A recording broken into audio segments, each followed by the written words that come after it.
If I was able to vote for Game of the Year, my personal vote would most definitely go to Expedition 33. This game is a masterpiece in my opinion. The story is breathtaking, the gameplay is top tier, and all the boss fights are packed with adrenaline. Now, typically, I'm not a huge fan of turn-based style games, but this one had me hooked from the very start. So in this video, I wanted to go ahead and show you guys some quick tips and tricks to help you on your journey through the game. Currently, I have over 100 hours in this game, and I have completed the entire story mode with my characters being in the mid-90s. Throughout my gameplay of Expedition 33, I have figured out a ton of different nifty tips and tricks that I wish I would have known sooner. And in today's video, I'm going to be sharing with you guys all of those different tips so you can be better prepared. Whether you are brand new to Expedition 33 or if you've been around for a little while, I feel like you will find something useful in this video. So without further ado, let's go ahead and hop right into it. To start things off, we're going to be talking about pictos. Pictos, these are the most important aspect of building your character,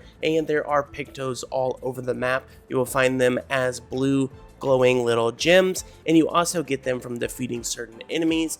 So the first thing to note here is that each one does have different stat bonuses, and these stat bonuses a lot of times are going to be stronger than just leveling up your character. Each picto has a specific stat, so as you can see here on Verso, who is the character you get later on in the game, we have this one which gives us 3,000 health, 600 speed, this one 600 speed, 35 crit rate, and this one 2,500 health and 1,400 defense. Also, aside from the stats, you do have a perk assigned to each picto. So for this one, plus 20% gradient charge on applying burn. This one applying rush when applying powerful. This one burn duration is increased by 2. With these pictos in particular, I am actually choosing these for the stats rather than the specific perk from each picto. Once you have a picto assigned to a character that you are fighting with, once you level it up enough, you will actually have the ability to assign those perks without having that specific picto. So when you first start the game, your best bet is to choose pictos that have good perks with them. Once you level those up enough, you're going to be able to assign that specific perk to all of your different players. So as an example here, we have this level 16 picto, Painted Power, and the perk with this one does give your character the ability to hit for over 9,999, which is the cap. So even though the stats with this one wasn't that good at the time of me getting it, I really wanted that specific perk. So we assigned that to a character. So once it was leveled up enough, it then goes into the Lumina section, which makes it to where we can assign this to all our characters for only 5 Lumina points.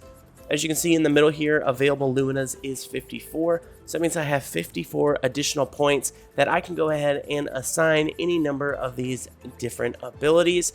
Now, the Lumina points, this is something I didn't even figure out until level 30 because I was so focused on the story mode itself. But these Luminas are absolutely insane, and they're going to give your characters a much stronger approach to fighting. For instance, some of my better ones, we have Cheater, which makes it to where my characters always get to play 2 times. Instead of just 1 hit, they get 2 turns back to back. Another really strong Lumina is Second Chance, which upon death, your character immediately revives to 100% health once per battle. Here's another very strong one. We have Energy Master, which makes it to where every AP point that you earn, you're going to then earn double AP points. So long story short is, with this tip, focus on acquiring the best pictos possible, and in the beginning, go ahead and assign pictos that have really good perks. And then once you have all of the perks leveled up to where you can assign them in the Lumina section, then go ahead and instead assign pictos that have really good stat boosts. A good general rule of thumb is to focus on the highest level pictos when you're ready for just the stat boost. And again, I didn't even realize this until about level 30, and once I then applied all of the highest level pictos instead of ones that just had good perks, my characters were much stronger. In my opinion, the best early picto / Lumina you should focus on is Dodger. This one gains 1 AP point for a perfect dodge. I actually typically prefer dodging over parrying because you have a much bigger window, and Dodger only does cost 1 Lumina point, and it makes it to where every time you are attacked, you at minimum are going to gain 1 AP point. Also, combo attack is really good. This makes it to where every time you attack, you are going to be able to have 2 base attacks back to back instead of just 1 hit. My builds do focus on burn damage, so I also recommend, if you're going with that route, using critical burn, which increases crit rate by 25% if the enemy is burning. Another cool thing with these luminas is you can customize them at any time. So if you are having a boss, let's say, that is doing a lot of jump counterattacks, you can go ahead and apply this one, Energizing Jump, which does +1 AP to jump counterattacks. And there also is this one, which gives you 75% increased counterattack damage. If you have a boss that is consistently putting burns on you, you can also apply this picto, which is anti-burn. So if you are having trouble with a specific boss, go ahead and check your luminas and see if there's anything you can tweak your character to make him stronger against that specific boss. In order to increase the number of luminas that your specific character has access to, you are going to be doing those through the color of lumina. You're going to find these throughout the map, and you'll also earn them from defeating certain enemies. So all you have to do is apply these to the character that you're wanting more lumina points, and that gives them more flexibility. This screen is also where you upgrade your tints like energy, healing, and revives. Another key aspect to building your character is your specific weapon. This is going to have a much greater effect on your character's strength rather than just your level. When you level up your character and you apply the attributes, honestly, that doesn't have that huge of an effect. Definitely nowhere near as much as specific weapons. As you can see here from the weapon I use with Verso, 9600 power. The weapon element is fire, so it's going to produce fire damage. We also have an A and S tier for vitality and agility. So with these weapons, you are getting some additional stat bonuses as well. These stat bonuses and the weapon power all increase as you level up the weapon.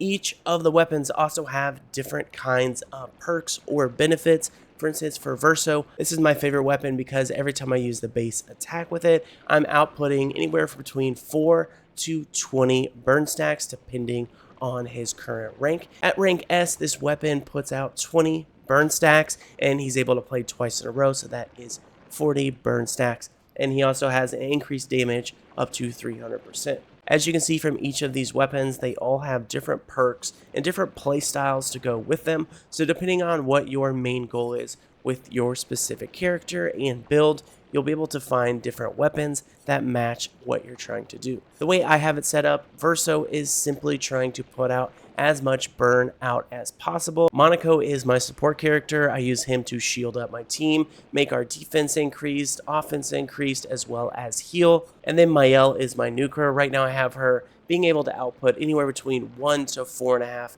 million damage for her signature attack. So long story short, with the weapons in the early game, make sure you're using the highest level you have available for you, because that's going to be the strongest. And also go ahead and take a look at the different perks between each weapon to make sure it's something that you are benefiting from. Now, when you are fighting, you have two different options when you are being attacked. You can either dodge or parry. I am a big dodge guy. I actually don't parry all that often. If you do receive the message perfect when you are dodging, that means if you would have parried in that instance, you would have then gained 1 AP point instead of dodging, which you typically don't gain any. When you are fighting someone, once you've figured out all of their moves and you're able to perfectly dodge them every time, at that time, then that's when you can go ahead and parry. Parry is extremely risky because you are risking getting hit if you don't do it perfectly. Sometimes the reward from a parry doesn't outweigh the potential risks of getting hit, depending on how strong the enemy actually is. So there, even though I'm dodging, I miss one dodge, and the mime is able to quickly take me out. And that's why I do prefer dodging, just giving myself that extra window. There we go, we had 2 perfects and a dodge. If I would have done the exact same timing with parries, I would have missed that last one. Now, aside from all the visual nonsense that the enemies do when they're attacking you, one of the biggest tips I have is sound cues. Before they actually swing, you're going to hear the most minute sound cue.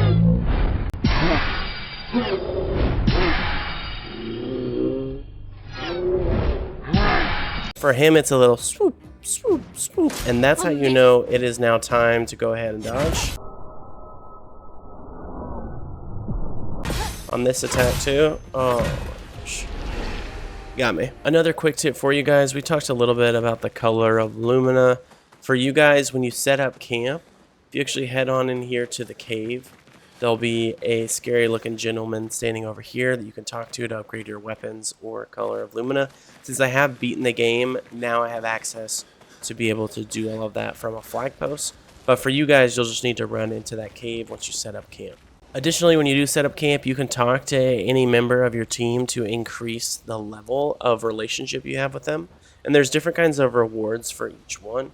For instance, when we have SKA over here, if you talk to him and increase your level to level 6, you'll be able to take him underwater. So right here, do you want to spend time with SKA? If you do that 6 times, or I guess it's 5 times to increase to level 6, that will give you the ability to not only fly with him, but also take him again underwater. I mean, come on, bro. Are you seeing what I'm saying? You know what I mean? Well, that's not creepy. Precisely. So just by spending time with any number of the different characters, you're going to be earning different kinds of perks. So here we just, again, leveled up our relationship with Lune. So she unlocked an additional gradient attack. Now that I know that, we're going to go ahead and do the same with Mael, since I use her in my 3-team lineup.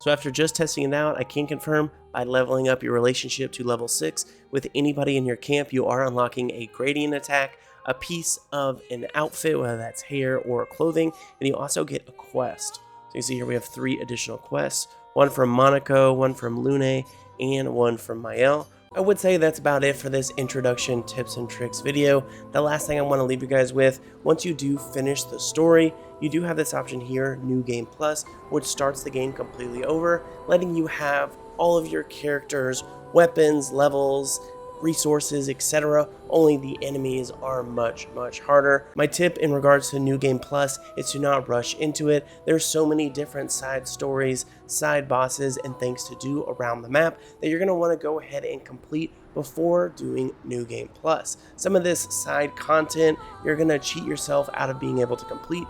Now, with that being said, that about wraps it up for this video. I do hope you guys enjoyed. If you did, go ahead and leave a like and comment down below. It would be greatly appreciated. Also, feel free to join in on my Discord community. If you have any questions about Expedition 33, I'd be happy to answer them for you in the Discord. So go ahead and join on up. I hope to see you there. If not, no worries. Hope to see you next time.